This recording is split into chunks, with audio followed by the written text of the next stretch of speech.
County in north-central Illinois, northern DeKalb County in north-central Illinois, until 4:30 p.m. At 3:35 p.m., a severe thunderstorm was located near Isman, or 10 miles northeast of Rochelle, moving southeast at 25 Why didn't you miles activate? per hour.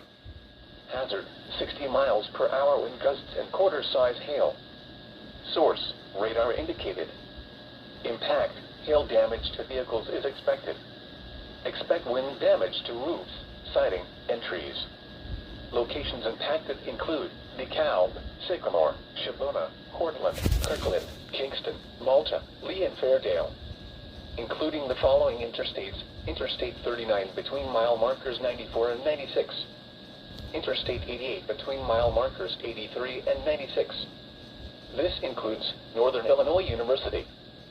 For your protection, move to an interior room on the lowest floor of a building.